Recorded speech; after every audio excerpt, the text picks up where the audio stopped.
tarde. Eu gostaria de agradecer o convite para falar de um tema tão importante sobre o desenvolvimento e a aplicação do carticel no nosso país. São meus conflitos de interesse.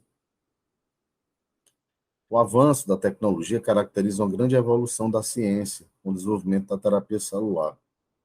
Mas, dentre esses tratamentos, o carticel talvez seja o mais, digamos assim, o que esteja mais sendo discutido no momento, e que vem para atender a pacientes refratários ou mesmo recidivados, que não teriam uma outra opção de tratamento. A grande questão é o acesso a esse tratamento. Na verdade, nós temos dificuldades no Brasil em tratamentos até mais simples, né? Ou mesmo a indisponibilidade de novos medicamentos, tanto no SUS como também no serviço privado. A busca de um uso racional e a redução de custo dessa nova abordagem é mandatória para melhorar a acessibilidade. Há uma grande discussão entre se usa o carticel acadêmico ou o carticel vindo diretamente da indústria farmacêutica. Minha opinião, no cenário hoje, nós temos, na verdade, indicações para ambos os tipos de tratamento. Nós temos já aprovados no Brasil o Kymriah, que é da Novartis, e o Carvykti, que é da Janssen. E um ponto muito importante que se discute quando fala em carticel é que nós precisamos de um vetor viral. E alguns países, não muitos, desenvolveram o seu próprio vetor viral, que reduz muito o custo. Então, tem a experiência do Grupo Clínico de Barcelona, quem está à frente é o Dr. Álvaro Urbano Spizua, com um vetor viral próprio, que fornece isso para alguns hospitais na Espanha. Tem também a experiência do grupo da Rússia, que nós não sabemos muito detalhadamente como isso se comporta.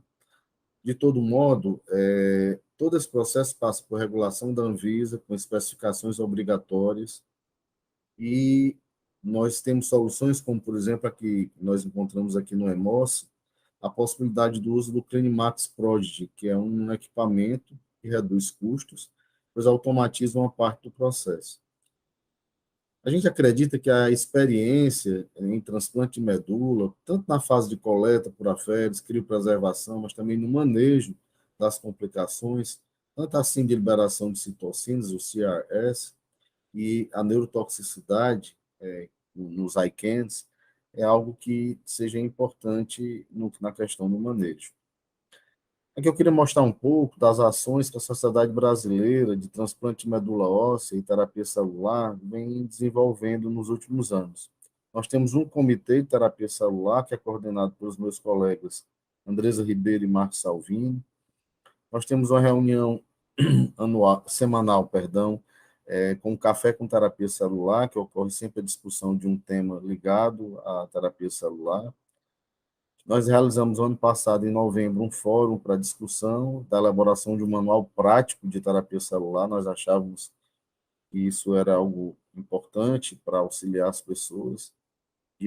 Então, nós publicamos agora, no mês passado, a primeira fase desse manual, que é a parte de manufatura do carticel, exatamente na nossa revista, que é a revista Journal of Bone Marrow Transplantation Cellular Therapy, a revista da nossa sociedade. Também temos um consenso de terapia celular, que foi publicado em 2021. E faremos agora, em julho, um módulo do nosso curso de jovens transplantadores, específico, dedicado à terapia celular. E temos tentado estabelecer parcerias internacionais buscando melhoria do conhecimento e acesso ao tratamento. Aqui a experiência, o exemplo que o grupo europeu tem dado de um trabalho conjunto da Sociedade de Hematologia Europeia, junto com a Sociedade Europeia de Transplante de Medula Óssea, o EBMT, com o IRA. A gente acha que essa junção de esforços, né, ela pode ser muito benéfica, no sentido de melhor atender, e quanto mais parceiros, né, tivermos envolvidos, mais forte ficaremos no sentido de atender a maior demanda e saber exatamente qual é o público que precisa. E aqui um pouco da estrutura do CAR-T-cell. A própria estrutura do receptor de célula T, né, com seu HLA e a sua célula-alvo, e o antígeno quimérico propriamente dito, onde nós temos um antígeno tumor específico, exatamente a ação da ligação com a célula-alvo, ao receptor, que faz com que a gente possa ter o que a gente chama de estrutura do CAR-T-cell. Nós temos uma estrutura transmembrana, extramembrana e transmembrana, e temos também domínios co-estimulatórios, que na maioria das vezes é o CD28 ou 41BB, e que permite que a gente possa caminhar no sentido de atingir esse alvo, que é a célula cancerígena. Aqui é uma exemplificação um pouco mais detalhada, mostrando o CAR-T-cell, o mecanismo, né, de reconhecimento da célula cancerígena, onde está mais bem estabelecido esse tipo de tratamento é nas doenças hematológicas. Existem inúmeras iniciativas com tumores sólidos, mas onde está mais bem estabelecido é principalmente nas leucemias, nos linfomas e tá agora também no mieloma. Tá? Então, nós temos a célula neoplásica, o seu receptor e a junção do CAR-T ao receptor de célula T. E é interessante salientar que nós podemos ter um CAR-T-cell de primeira geração, onde a gente ainda não tem a implementação do antígeno co-estimulatório, que é aquele CD28 e 41BB que eu citei, e observem que à medida que você aumenta a complexidade, terceira geração, quarta geração, você vai podendo inserir alvos e direcionamentos para o CAR-T. Inclusive, tem tratamentos hoje, estudos com CAR-T para, por exemplo, infecções, para tratamento de infecções, tanto bacterianas como também infecções fúngicas refratárias resistentes. Aqui, como funciona propriamente dito, é colhido uma leucaféresis do paciente, tá? Então, o material de trabalho do nosso trabalho vai ser a célula a célula T, perdão, célula T.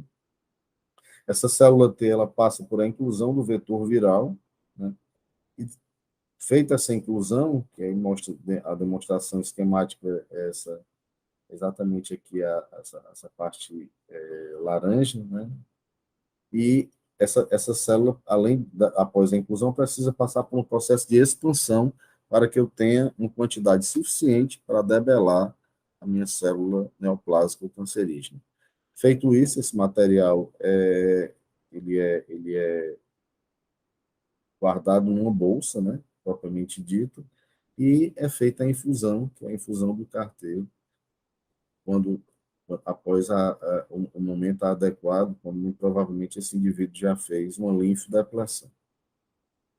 E aqui, mais uma vez, esquematicamente, a gente começa do paciente, a aféresis, a coleta, né? E essa aféresis pode ser feita com as máquinas que a gente dispõe, né? Então, a COBE é uma delas, né? E essa aféresis ou outras, né? Essa aféresis, esse produto de aféresis, ele é fracionado, e aí busca-se a seleção de célula T, a sua ativação, a transferência viral, a expansão, como eu falei anteriormente, e essa formulação e a criopreservação desse material, que vai ser descongelado e infundido no momento adequado. Tá? E aqui a gente introduz um conceito para compreender melhor o CAR-T-cell, que é a saúde da célula T do indivíduo, que passa muitas vezes por aqueles indivíduos que têm muitos tratamentos ou que fizeram inúmeras abordagens, tanto quimioterápicas como radioterápicas, que podem comprometer.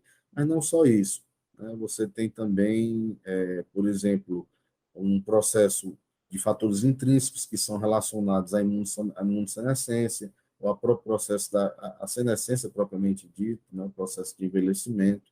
Então, há uma discussão em cima disso, sobre a qualidade disso, mas, mais uma vez aqui repetindo a leucaféresis, a inclusão do vetor viral, que geralmente é um lentivírus, mas pode ser também um retrovírus, e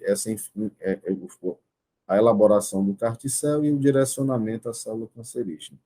E aí você pode ter, se esse indivíduo é um indivíduo que conseguiu coletar essas células e nós tivemos capacidade de afastar impactos negativos dessa terapia prévia, eu consigo ter uma coleta adequada e eu posso fazer esse carticel com sucesso.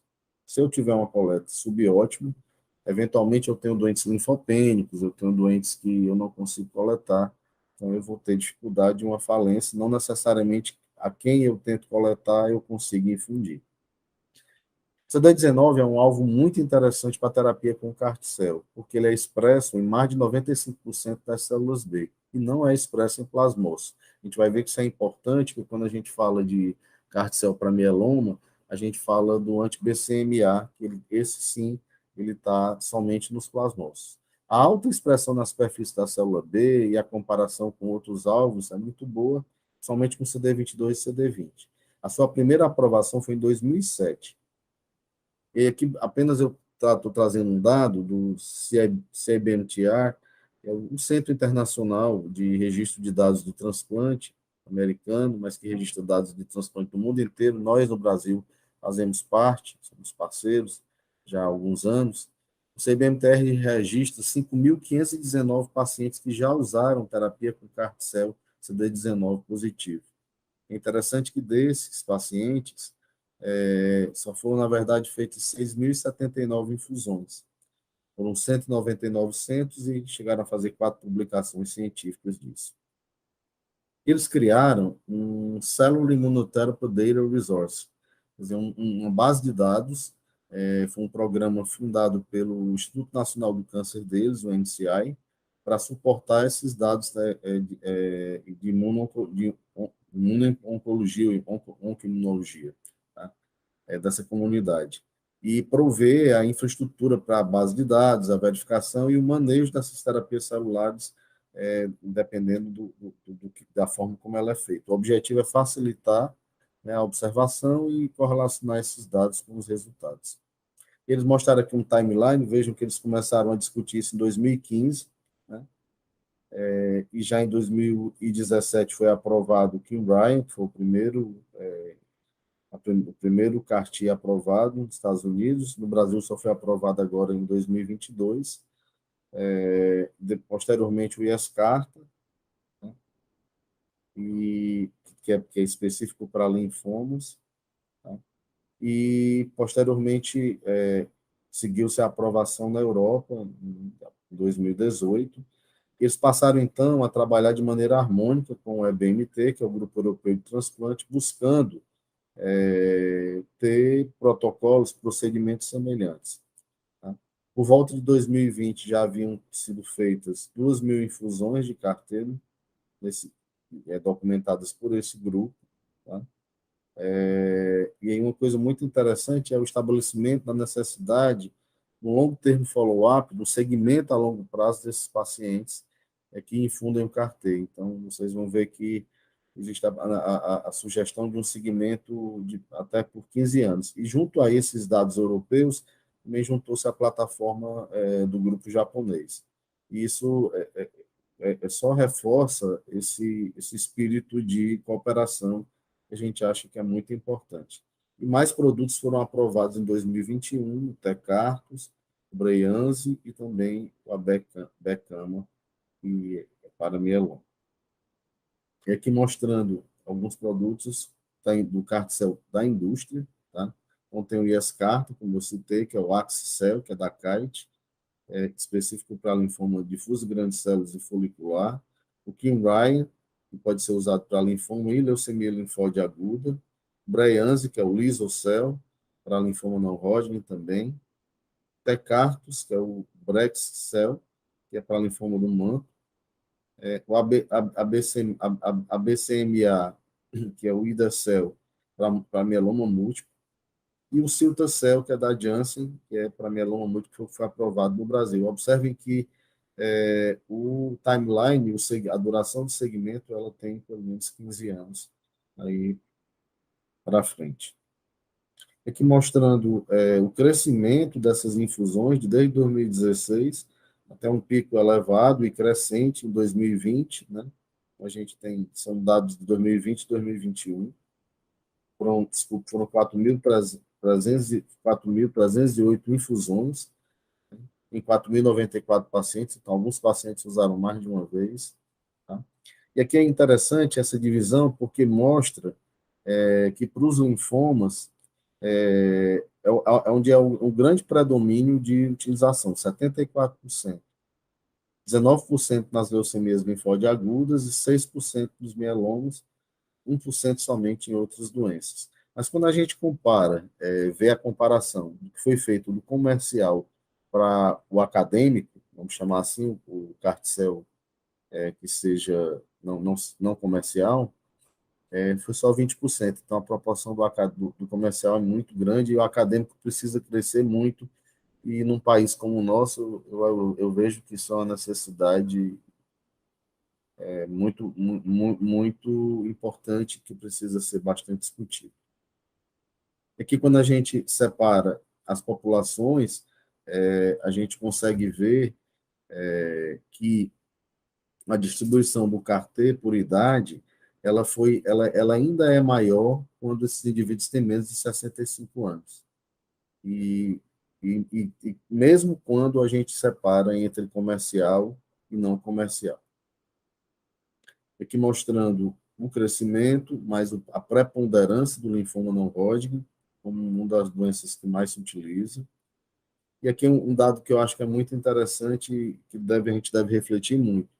Então, começa 2016 até 2020. Observe que na leucemia linfoblástica aguda, havia há uma análise aqui em azul dos indivíduos que não tinham transplante prévio. E os indivíduos que tinham transplante prévio, né? No caso aqui, halogênico. Né?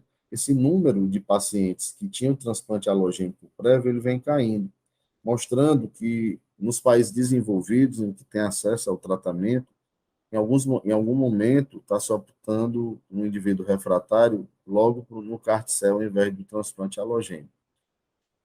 É importante ressaltar que em alguns cenários, o indivíduo faz o CAR-T-cell e posteriormente ele faz o transplante halogênico.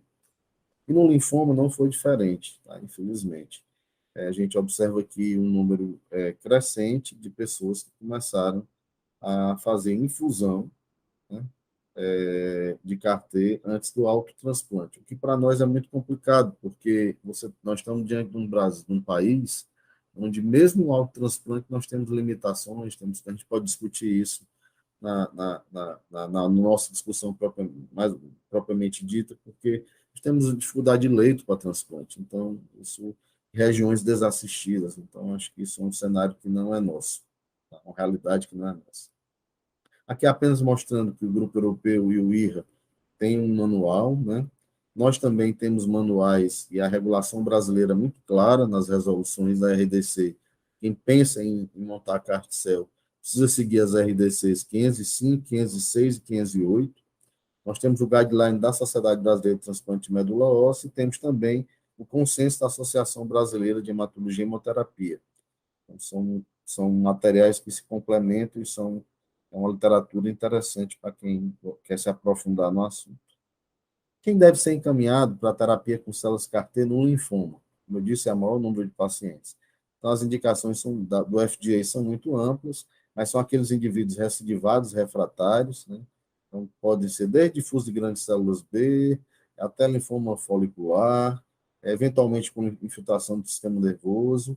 Não existe um limite de idade superior, então há essa colocação que eu acho que a gente tem que ter uma certa cautela, mas a princípio não há uma limitação muito grande em termos de idade, e como não é um transplante propriamente dito, apesar de ser uma tecnologia bastante semelhante no sentido de complicações e manejo, digamos assim, coleta de células, a gente pode ter um pouco mais de flexibilidade com relação à condição clínica do doente. Eventualmente, os doentes muito graves não conseguem esperar que esse material fique pronto.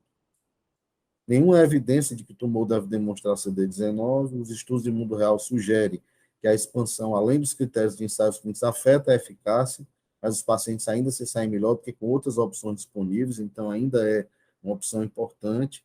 Os critérios de elegibilidade geralmente dependem do centro, e é necessário muitas vezes uma terapia ponte, né, dependendo do volume tumoral, e que, inclusive, se for muito grande, não houver uma redução, isso prediz respostas inferiores. É importante encaminhar antecipadamente no momento da recaída para o centro, quando se pensa em fazer a infusão do CARTICEL. Às vezes o doente, como eu disse, tem uma carga tumoral muito grande e não tem como aguardar. Então, isso depende muito do centro, né? Se avalia performance status e condições clínicas gerais desse indivíduo.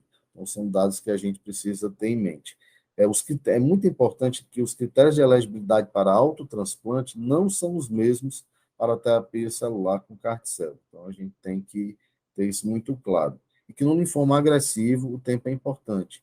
Melhor encaminhar no momento da recaída, antes da quimioterapia de resgate, ou mesmo deixar o centro que vai fazer a infusão do CAR-T decidir sobre a elegibilidade. Aqui eu queria falar um pouco dos produtos aprovados no Brasil. Então, Tisa-Cel, que é o Kymriah, foi a primeira terapia CAR-T aprovada pelo FDA, foi indicada em LLA, refratária recidivada em crianças e adultos. Em 1º de maio de 2018, também foi aprovado para uso em pacientes com linfoma nos Estados Unidos. Atualmente, o Tisa-Cel também é revisado pelo FDA, para o seu uso em leucemia linfóide crônica, linfoma difuso de grandes células B, recidivado refratário e também em segunda linha. Ele foi aprovado em 23 de fevereiro de 2022 no nosso país. E a outra droga, vou chamar de droga, inclusive eles aprovaram como medicamento, é o Cilta-Cel, que é o Carvykti, que foi aprovado pelo FDA em 2022, indicado em LLA, recidivado refratário em crianças, mas também no mieloma múltiplo, recidivado refratário após 4 ou mais linhas de terapias anteriores, incluindo inibidor de proteossoma, um agente imunomodulador e um anticorpo monoclonal, um anti-CD38. Então, ele está indicado naqueles doentes que já fizeram todos os tratamentos que estão disponíveis para mieloma. No Brasil, ele foi aprovado em 1º de abril de 2022.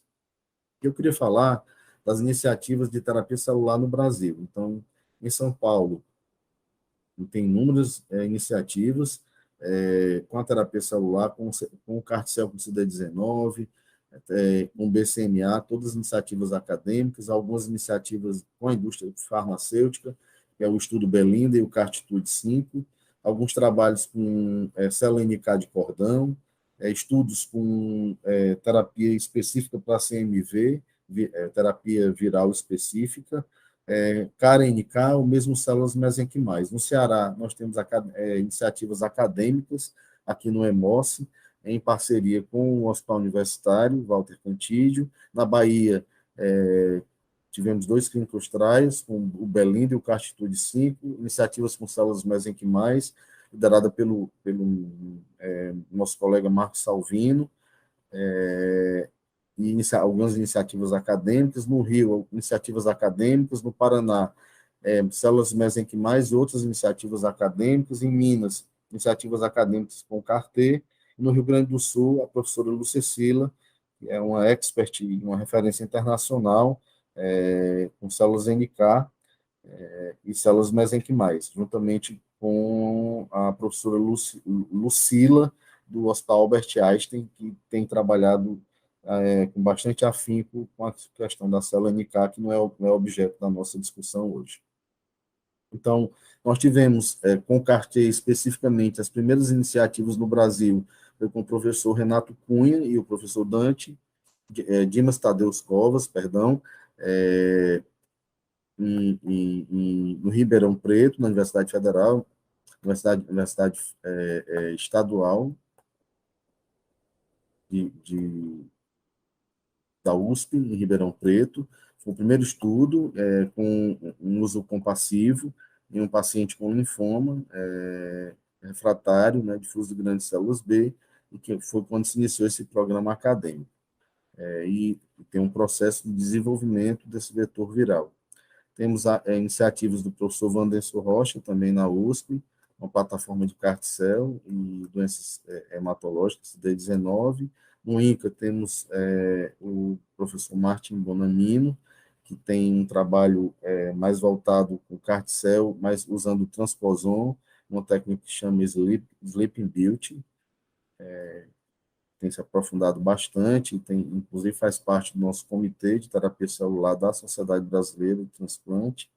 Como em Minas Gerais, como eu comentei, na Universidade Federal de Minas, estudo de plataforma usando nanopartículas, do professor Pedro Guimarães, e aqui no Ceará, no EMOSSE, o estudo com Carticel, com a plataforma de Prodigy, que está em processo de validação. No Einstein, também plataformas com Prodigy, lideradas pelo Dr. Nelson Ramschlack, juntamente com todo o seu time, Lucila Kerbal, André Condo, Zé Mauro, Kutner e outros. Tá?